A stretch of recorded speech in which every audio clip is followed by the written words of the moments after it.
Oi, pessoal, tudo bem? Eu tô aqui com a Isabela.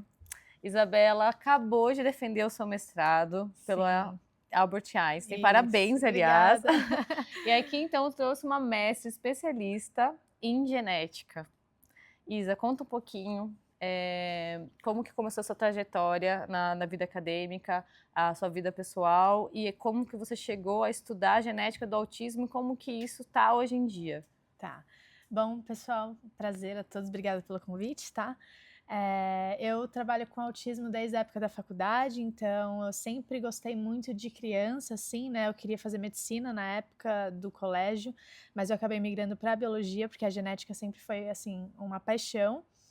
E aí eu entrei na faculdade na bio, no segundo semestre eu já queria fazer iniciação científica, eu conheci um doutor, que é o Décio Brunoni, já aposentado, mas na época ele atuava como médico geneticista no TEAMAC, que era um laboratório de autismo lá do Mackenzie, e fechou na pandemia, enfim, mas lá eu fiquei a minha faculdade inteira acompanhando casos, fiz uma iniciação científica com ele, de uma síndrome específica, e assim, foi um dos primeiros contatos que eu tive com família, vendo a parte, né, desse aconselhamento genético que ele fazia. Era uma clínica multidisciplinar, né, que tinha tanto fonoaudiólogo, psicólogos, para atuar, assim, né, na melhor forma para tratar o autismo dessas crianças, mas lá tinha bastante diagnóstico também, então foi um primeiro contato que eu tive com a família.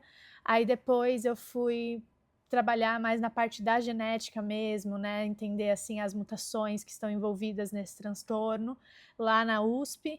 E aí veio a pandemia, né, e aí eu não consegui mais desenvolver tanto os meus projetos, eu fui para o Albert Einstein fazer o meu mestrado, que era associado assim a uma proteína específica do sistema complemento, em que indivíduos com autismo têm uma redução dessa proteína, então a gente tentava entender o que ela. É claro que a carga genética é muito importante, mas o que ela pode estar atuando no neurodesenvolvimento, assim, e comprometer o circuito neuronal desses indivíduos. Entendi. Então, vamos lá. O autismo é genético? O autismo é genético.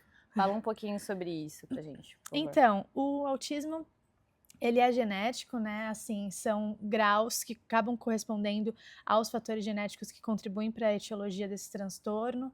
Ele tem 3 níveis, então, assim, quando a gente fala de um autismo monogênico, normalmente esses autistas, eles estão associados com uma síndrome. Então, assim, os autistas que têm uma síndrome, eles é um gene específico que acaba contribuindo para o autismo ser comorbidade dessa síndrome. Ele acaba sendo meio que um sintoma, né? Então, assim, para a pesquisa, acaba sendo os casos mais fáceis da gente estudar, porque é um gene específico e a gente fica estudando ele. Mas, como é um transtorno com, assim, muito heterogêneo a sua etiologia, tem os tipos de herança, né? Então, a gente tem o monogênico, o oligogênico, que é uma herança em que envolvem mais mutações interagindo, de 2 a 3 mutações interagindo uma com a outra e acaba desencadeando o transtorno. E tem o poligênico ou multifatorial, que a gente chama. O poligênico é quando tem mais de 3, 4 genes interagindo, mutações distintas entre os genes, só que eles acabam atuando em conjunto e contribuindo para o desenvolvimento do transtorno. E o poligênico multifatorial, né, também que a gente chama, o multifatorial, ele envolve fatores ambientais de risco.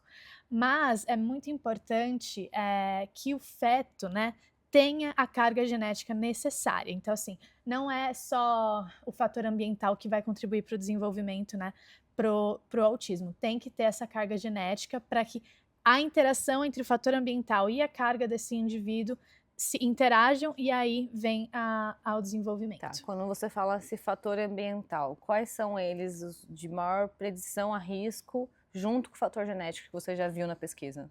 Então, o fator ambiental que a gente associa já bastante à prematuridade, se a mãe teve mais abortos antes de engravidar, de ter uma gestação, né, tranquila, assim, isso acaba sendo um fator de risco.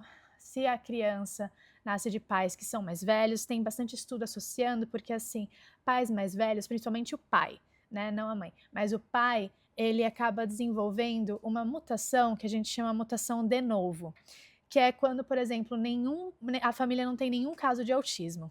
E aí o pai tá numa certa idade, que estudos dizem que é a partir de 35 anos, assim, relativamente novo, né? Uhum. Mas acaba comprometendo lá a divisão, né, dos espermatozoides e ele pode levar a uma mutação que chama de novo. E aí essa mutação é realmente uma nova mutação na família em que acaba desencadeando o autismo. Normalmente, essas mutações estão associadas a casos de herança monogênica, que acaba vindo a um quadro mais grave, associado a uma síndrome. Então, assim, acaba sendo mais grave quando vem essas mutações de novo. Tá, e aí, quando a gente tem uma família, no caso, bom, vamos supor 2 casos aqui. Um que eu já tenho a mãe ou o pai com características de autismo, tenho um primeiro filho com autismo. O segundo, a chance de ter autismo é grande ou não? E o segundo caso seria pais neurotípicos que tiveram essa mutação, né, de novo. O primeiro filho, por exemplo, veio com autismo. O segundo, qual é a chance dele ter o segundo com autismo nessa nova mutação de novo? Existe, né, uma probabilidade ou não? Nesses 2 casos. Existe uma probabilidade, tem a questão de, por exemplo... No primeiro caso, por exemplo. O primeiro caso que seria... Me relembra. A mãe e o pai já têm uma tem característica de autismo. O primeiro com autismo, o segundo de ter autismo. Os pais portam, Uhum. então a chance é bem alta, né? Uma vez que eles também portam essas características, porque cabe ressaltar só o seguinte: as características dos autistas, né, do autismo, tá distribuída na população. Então, o que acontece? Para a pessoa desenvolver mesmo o autismo, ela precisa atingir um limiar. Por exemplo, a gente tem um limiar para meninos e meninas, por exemplo, né? Normalmente, o limiar dos meninos é mais baixo do que das meninas. Então, eles acumulam uma quantidade de mutações específicas que atinge esse limiar, ultrapassa, e ele tem o autismo. Por exemplo, pessoas muito inteligentes, bem dotadas, são características que estão na população, distribuídas na população, só que elas só têm essa característica. Então, assim, para ela ser uma pessoa autista, ela precisa ter essa característica e outras que acabam contribuindo para o diagnóstico. Então... Essas características você pode falar, quais são as mais taxadas, assim? Para o autismo? É. Então, comportamento estereotipado, andar na ponta do pé, bastante associado a autismo, não ter contato visual. Então, são algumas características que, quando já criança, a gente consegue observar, né? Essa falta do contato visual, de imitar, por exemplo, quando isso eu via em casos lá na época que eu trabalhava no laboratório do TEAMAC, que as crianças, elas não tinham independência, né? Então, elas queriam pegar alguma coisinha, elas pegavam a mão dos pais e levavam para eles pegarem, mas elas não pegavam. Então, assim, não tem essa independência mesmo. Então, são algumas características que, em conjunto, acabam levando ao diagnóstico, né? Ao transtorno. Mas a probabilidade, nesse primeiro caso que você comentou, de pais que portam algumas características e têm um filho autista, sim, a probabilidade do outro filho ter é alta. Já vi casos de mães que são atípicas e tiveram filhos, né, com autismo. E o segundo caso do de novo acaba sendo muito aleatório, né? Não tem uma probabilidade ali, uma chance, não? Não tem uma chance. Porque como é uma mutação aleatória, Tá. acaba sendo assim, não tem essa probabilidade, sabe? Tanto é que tem casos que tem indivíduos que têm filhos neurotípicos, né, e com autismo. Então, de repente, avaliando esses fatores, né, ambientais, inclusive a idade paterna, pode acabar explicando um pouquinho do quadro, né, na recorrência do autismo na família. Entendi. Tá, Isa, a gente vê que a incidência de autismo em meninos é muito maior que meninas. E aí, considerando os cromossomos, a carga genética, por quê? Explica pro pessoal. Eu acho muito interessante isso, né? Para estudar. Tem muitos estudos que estão avançando nisso. Muitos dizem que são hormônios protetivos nas mulheres, tipo estrógeno, que acaba protegendo alguns sintomas. A questão do diagnóstico também, a incidência dos meninos acaba sendo mais recorrente, porque os diagnósticos, eles conseguem ultrapassar muito mais rápido, né, esse limiar que eu comentei, do que as meninas. Então, para as meninas terem o autismo, elas precisam ter muito mais cargas genéticas malignas do que os meninos, porque o limiar delas é muito maior do que o deles. Mais uma vez eu li que tem a ver com cromossomo X e Y. Por Está ligado nos cromossomos?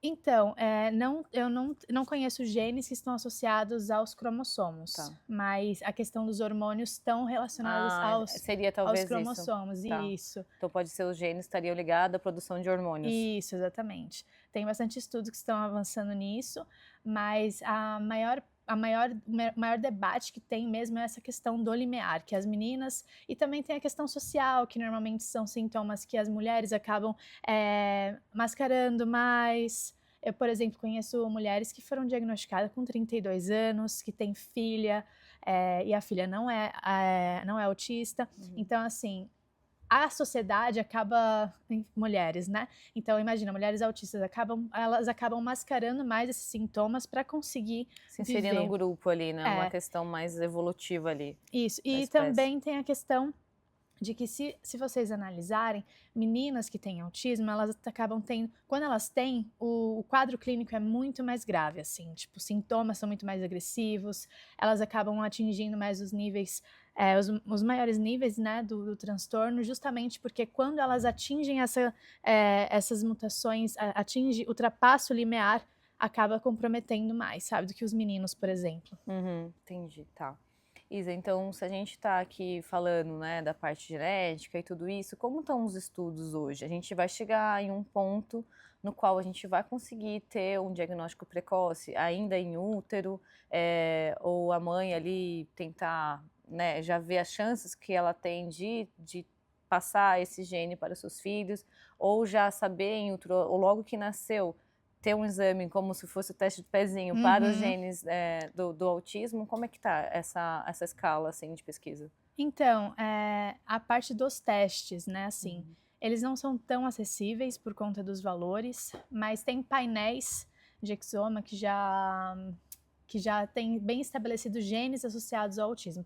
Porque, como eu comentei com vocês, às vezes precisa de interação, por exemplo, quando a mãe está grávida e ela tem alguma infecção durante a gravidez, isso pode tornar um fator de risco, porque o sistema imune da mãe vai estar superativado, e aí fatores podem atravessar a placenta e interagir com o neurodesenvolvimento do feto. Então, se ele tem uma carga genética média, só que com a interação a essa inflamação, pode desenvolver.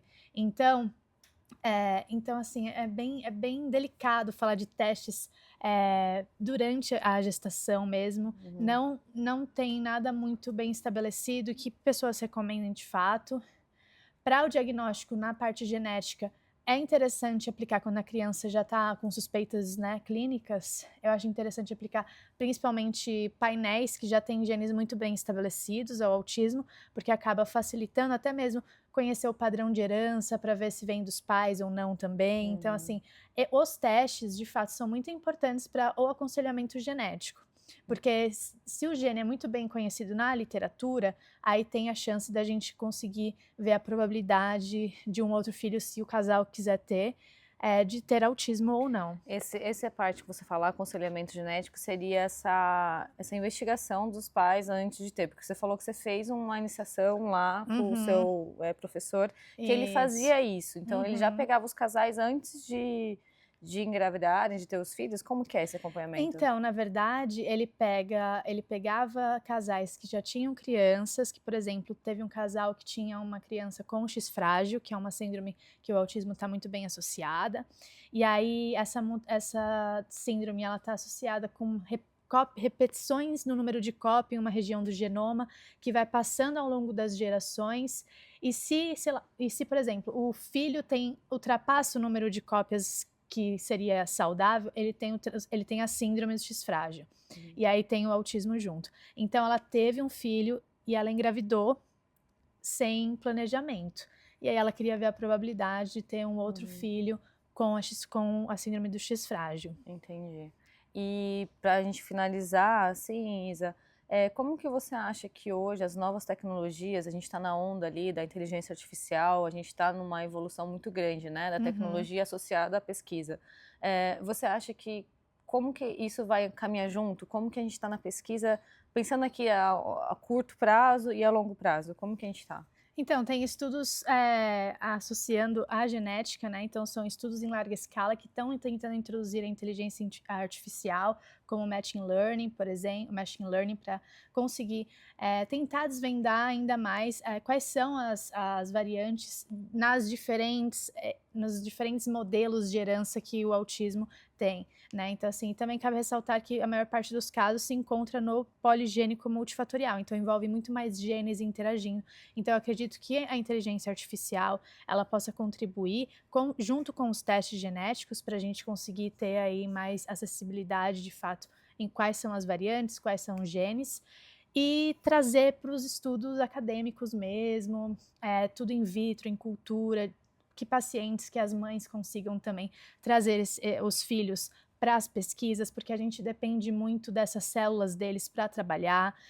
Modelos animais às vezes não sustentam o suficiente porque é um transtorno heterogêneo, muito complexo, e às vezes os animais eles não reproduzem o que a gente quer de fato, porque eles envolvem mais a porcentagem de autistas que têm a herança monogênica, que envolve um gene. Então, assim, é 5% só. A gente quer atingir mais indivíduos, né? Então, as células desses indivíduos reproduzem a genética no laboratório e aí a gente consegue testar medicamentos e tudo mais. E cabe ressaltar uma técnica que está sendo muito explorada, que é o organoide cerebral. Então, Os assim, minicérebros. os minicérebros, eles estão sendo super aprimorados, estão tendo pesquisas que querem vascularizar essa técnica, esse modelo, para conseguir, de fato, a gente ter aí um contato melhor para tratamento, uma vez que o cérebro a gente não pode ter acesso, assim, né? Questão Sim. de ética. É legal, porque assim, no meu pós-doc eu ia fazer os minicérebros, que eu acabei não terminando, não fui pra frente. E a ideia era essa, a gente fazer os minicérebros com, né, derivados de pacientes autistas, né, crianças atípicas, e eu ia estudar a intervenção, a influências de antidepressivos nesses minicérebros. Mas enfim, aí tinha todo um estudo quando a mãe usa algum tipo de antidepressivo, né, e qual a interferência disso, porque a gente sabe que tem vários fatores e tal, mas acabou que não foi pra frente, a FAPESP não me aprovou. FAPESP. Mas depois eu ia fazer com Alice Mutri, que Ai, ele é maravilhoso. ele é maravilhoso, Mutri, nossa, Acabou gente. que esse projeto que eu acabei escrevendo para a FAPESP, que eu fiz uma revisão bibliográfica, gerou uma revisão bibliográfica muito legal e o Alisson tá nessa revisão. Ai, que incrível, Tenho ele é muito ótimo. orgulho. E, enfim, espero que esse projeto ainda vá para frente. A gente está agora no UFABC com esses minicérebros. Chegou aqui, ele é do UFABC? Depois eu falo com ele. O meu querido professor lá, professor Alexandre Quirara, que foi meu supervisor lá do pós-doc do UFABC, ele conseguiu trazer essas células com os minicérebros lá. Então, a pesquisa, se Deus quiser, aqui no Brasil vai continuar. E eu fico muito feliz de ter tentado, né? Não, com certeza. Eu acho que assim, na pesquisa você arrisca mesmo, você tenta, porque assim, o que a gente né, planta demora muito, assim. Eu acho que é interessante a gente sempre ressaltar isso, ainda para as mães, porque na minha época da IC que eu fiz com a Maria Rita, que também trabalha com minicérebros lá no genoma, as mães ficam muito agoniadas quando, por exemplo, o filho está participando de uma pesquisa. Então, assim, demanda muito tempo, tem que ter paciência mesmo, porque é uma coisa que muitas vezes falha. Né? A reprodução é muito difícil, né? muito difícil. A gente demanda do Estado muitas vezes, né, para financiar essas pesquisas. Então é sempre bom assim, mas assim, muito, muito interessante a sua ideia. Eu acho que o minicérebro, assim, tá sendo o melhor modelo até então e tá sendo muito promissor, né? Sim, eu acho que é o melhor modelo hoje em dia, né? Pelo assim, é igual eu falei, já faz um tempo isso. Acabou gerando uma revisão bibliográfica e depois eu me afastei um pouco da pesquisa, mas enfim, o dedinho sempre tá lá às vezes. Mas é um campo que eu me fascino muito porque eu via muito potencial nessa técnica, né? Mas você acha que a gente vai conseguir, só última pergunta mesmo, a gente vai conseguir fazer edições gênicas em algum momento? Olha, eu trabalhei no meu mestrado com Uhum. o CRISPR, né, com a edição gênica. Uhum. Olha, é muito complexa a técnica, não nego. E como o autismo ele é muito heterogêneo Sim. em sua etiologia, eu acredito que ainda precisa de muitos estudos Uhum. para aplicar de fato a edição gênica nesses pacientes. Conhecendo melhor os genes, com a ajuda, claro que sempre em sinergia, né? Estudos, os testes genéticos com a inteligência artificial, acredito que isso possa aprimorar bastante, para de repente, num futuro não tão distante, a gente conseguir aplicar a edição gênica nesses pacientes. Então tá bom, Isa, muito obrigada por trazer toda essa bagagem maravilhosa de conhecimento, de Obrigada anos de eu. estudo, de pesquisa com todos nós. E assim que você souber alguma atualidade, volta para trazer pra gente, que vai ser muito bom trazer tudo isso para o mundo todo. Muito obrigada, Obrigada, viu? obrigada. Ai, adorei. Também. Tchau, Ah, tchau, tchau, gente. pessoal.